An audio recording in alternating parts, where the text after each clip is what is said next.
Dan Sweet reads comics and then tells us what he thinks of them. Seems like a great gig.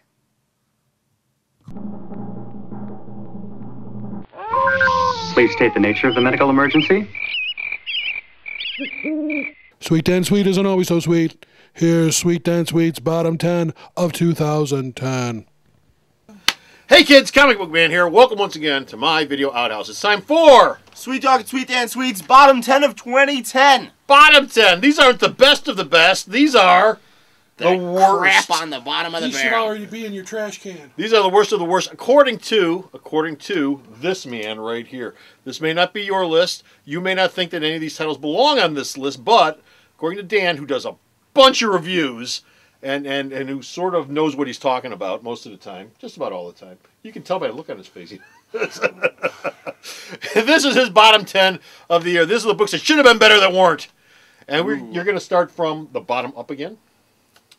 I'm going to start at number 10. You're going to start at number 10. Okay, we're going to start at number 10 and work our way up to 1. Which would be like... So 1 would be the worst of the worst. 1 would be the worst of the worst. Okay. The best of the worst. This number... The least worst of all of them. This number 10 is stinky, but it's not as stinky as number 1. This is true. Come with us, you won't necessarily be arrested. And your first one up. It's an interesting juxtaposition because this creator had 2 books on my previous list, my top 10 of 2010. Hits and misses. Yes. This is Robert Kirkman. Oh! Pilot Season, Demonic. Demonic. Hated that book. Now, did he write that? Yeah, he wrote all the Pilot Oh, that's Season right, books. that's right. That was the Kirkman's run. The first run of Pilot Season. They did 2 this year for some reason. This book was just not good. What's wrong with it? It was about a guy who is possessed by a demon who is forced to go out and kill people so that the demon doesn't kill his wife and kid. Right. It's just, see, it's just... yeah, So it's stinky. Yeah, number 9. Okay. Number 9! Murderland, number 1. Oh, you love Murderland. I don't understand this book. Maybe that's why you put it on your list. I read so many comics. Yeah. It's really hard to stump me on something. I'm usually able to figure out what the hell is going on. Right. This book had people that had abilities. Right. But they just didn't do anything. Okay. They, like, had a lot of sex in a hotel room or something. Fought a couple weird people. Okay. But there was no rhyme or reason to it. Oh, okay. The art was excellent by, you know, it was reasonable. The art was reasonable. By excellent, I mean okay. Okay. You know what I mean? Nothing spectacular, but reasonable. But the book was so unremarkable. The characters were so... I can't remember anything about them. Except that it left a really bad taste in my mouth. You know, I was just like... Well, number 8 probably left an even worse taste in your mouth. It's funny that you mentioned that, because that's Valkyrie by Brian Glass. We were talking about this on another segment. This was the only book I've reviewed that I've ever had anybody write me and say, "Hey, jerk, I really liked that book." And Hey, jerk. And I don't even think the guy liked the book. Yeah. He just really liked Brian Glass. Yeah, well, you know, everybody's got friends. Whom I respect as a creator because he created Mice Templar, but whom I hate as a human being because he did Valkyrie number 1. Oh, you don't hate him as a human being. I don't hate him as a human being. I'm sure he's a nice guy. Brian, I'll buy you a beer. But the guy you've got no use for, though, is number 7. Yeah. Spider-Man versus Vampires. Oh! What a travesty that book is. I mean, that was a one-shot. There was a one-shot that was Spider-Man and Blade fighting in some vampire wrestling league. Black guys with ponytails. Yeah, it was just weird. You know what I mean? I just wasn't into that book at all. The art was really poor. It had an awesome cover, but other than that, the art was really poor. I hated that book. Okay. It was just, let's jump on the Twilight bandwagon. You think that's what it was? Just the Twilight, X-Men versus vampires, all that stuff. You know what I mean? It was all bandwagon jumping. Okay, bandwagon jumping. Number 6, though. Number 6 was even better.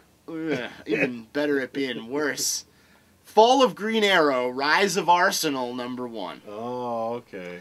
Everything that my arm hurts. Yeah. My arm everything hurts. that was done to make Roy Harper an interesting character and a suitable heir to the Arrow throne as Red Arrow was undone by Jim Robinson, and then later further raped and mutilated by J.T. Kroll in Fall of Green Arrow, Rise of Arsenal, where not only does Roy Harper bitch and moan about the fact that his kid's dead, which is understandable, Yeah. but then he starts taking drugs and kills a guy with a cat. He killed him with a cat. Kills him with a cat. Now, is it a dead cat? I don't So, I even mean, Rigger care. sets in and he beats him to death? I don't know. Yes, let's assume it's a dead cat because I can't imagine you could beat a man to death with a live cat. You never can tell. That book is really bad. He killed him with a pussy! Whoa. Same thing happened Pussycat. to Eazy-E. Pussycat. Number 5! Brigade number 1. Oh, Brigade. That was Image. That's Yeah. Image. We were It was talking. one of the lows in Image's year amongst their slew of highs. We were talking in the top 10. I'm not going to reveal anything. We were talking in the top 10 a little bit about how Images had some first issues and some series come out this year, which are actually quite good. Oh. Okay, as opposed to what they usually have is only like one book that's really good and a bunch of junk. But Brigade number 1 is part of that rest of the junk. Oh, okay. It was just crappy. Yeah. Like it based on a crappy idea by Yeah. Rob Liefeld. Nobody needed to dig in that toilet and pop this turd out Nice. fresh and moist. Nice. It's like, who stepped in this? Who was the editor who fell ass backwards into this assignment? Make Brigade popular again. Yeah, Go. make Brigade. The guy with the skull, the gerbil skull, embedded in his forehead, like some sort of Maharaji genie or something. I don't know. He had the double ponytail, like braided. It was just. I had no use for this. Everybody, they were all The brothers. 90s were wonderful. They were all brothers. Bloodstone and Blood. Blood Murder Stone and Murder Man. It was just like, come on. Blood murder It stuff. was everything that people make fun of comics for is all shoved into Brigade, and they said, let's just make a book for people who are never going to get laid in their life. Oh, man. Dan, making friends. Making friends there, Dan. Okay, number 4. We're on Charmed number 1. Oh, Charmed 1. Charmed 1. one. That's Xenoscope's adaptation of the TV Yeah, series. I just, I didn't have any use for the show. Yeah. I definitely didn't have any use for the comic. Okay. And it was just really not well done. Okay. If you take something that has a limited audience already, a show that's been canceled for 5 years, Right. and you introduce it to a new medium, what you're trying to do is bring some of those fans, but also incorporate new fans. Right. And I don't think there was any attempt to incorporate anyone new into the Charmed fold. Right. You know what I mean? This is something that, has potential to grow the way the Buffy series has done in comic form, the way Angel has done in comic form. And this was just a misfire. You know what I mean? This was something that, it maybe if handled again later after this license expires and somebody else picks it up, maybe Charmed will make a viable property. This was just crap. As I recall, the artwork was horrible. Yeah, I didn't like the art either. Okay. Number 3. Eternal Descent number 1. Rock stars and angels and demons. From IDW. And it is just garbage. The art was poor. No rhyme or reason to the book. There's a guy who's like an angel, and he has a guitar, and he plays his guitar. People die. And things explode out of it. Yeah. What? And then he fights the demon Devil's with his Rock music. That's a cool power. Boo that power. Okay, number 2. We're getting up there. Number 2. Adventures in Mindless Self-Indulgence. That's number 2? It's number 2. I thought that'd be number 1. Well, Oh, when man. you see I can't number wait for 1. When you see number 1, you're gonna understand. But I've been sitting here, and I said this in his top 10. I have not seen his list. I'm learning this as you are. Swear to God, I haven't seen his list. I assume though, Mindless is going to be 1 based on your review, but it's 2. I can't imagine what 1 is. The only thing that I thought that redeemed Mindless Self-Indulgence from being the worst book of last year was the fact that they, in the smallest print possible, put a mature reader's suggestive warning on the cover. Yeah. Because this was a book that everything about it screamed, "Hey kids, grab me. I want you to read me." And there was everything from public oral sex and defecation, poop eating, because I can't think of anything else to call it. Poop eating. Yeah, you call it poop eating. Yeah. It was the worst comic book I've ever read. But it wasn't. at least they said it's for adults. You're telling me it depicted the actual eating of poop. Yes. but it wasn't as bad, apparently, as your number one What choice. could this be? Which is, for 2010...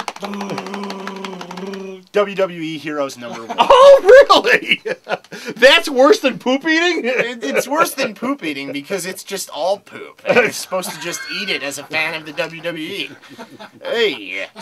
At least Mindless Self-Indulgence had one panel of poop eating. Like, this whole comic wasn't cover to cover. I mean, this comic smelled. It was so bad. I mean, the idea that there's a big image of Triple H on the cover like this... And then he's compared to like Roman gladiators as he does battle with the Undertaker. And you know, they talk about them being these titans, and it's about gods that like wrestle.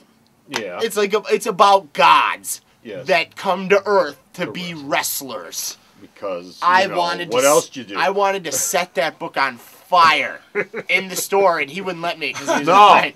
So Gotta sell it. I was gonna tear it, and he's like, "No, you can't do that either." So we did a review. Remember, it was the third book of a double review, and all we did was you threw the book in the air because that was the most I could get away with doing. But whoever created that book, believe me, I wanted to do more horrible things to your title than that.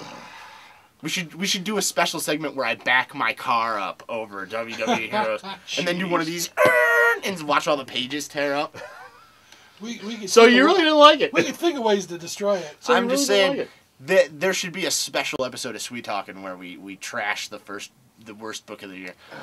It's just a suggestion. I'm No, putting it on the table. works We don't for have to. me. Works for me. Well, Put a That is- firecracker in there and close the... That's the worst of the worst. All that's 10 the of those worst of the titles worst. avoid at all costs. According to him. According to him. According to everybody. Everybody can agree those are bad books. No, I'm sure that We're because gay, I am number sure that one. there will be letters on some of these saying, "Hey, man, I really like that book." So no, not everybody, but you, yes, you. That's your Forward all letters about this to Santa. yes, the Sweet Dan Sweet. Santa. Sweet Dan Sweet. Care of Santa at Care the of North Pole. Care of the North Pole. Care of the North Pole. Okay, so that's it. We're done. We're finished. We're out of here. We hope you enjoyed his bottom 10. But you can go to the store's website and see not just his bottom 10, but his top 10 and all the other hundreds of reviews that Dan has done, which gives him the cred to do this show in the first place. And where's the store's website at? Sarah! www.myalternatereality.com. Think of what could happen if you don't go. So stop off at the store's website. Check out all of Dan's reviews. Until next time, this is Comic Book Man And this is Sweet and Sweet. Thank you, Dan. saying...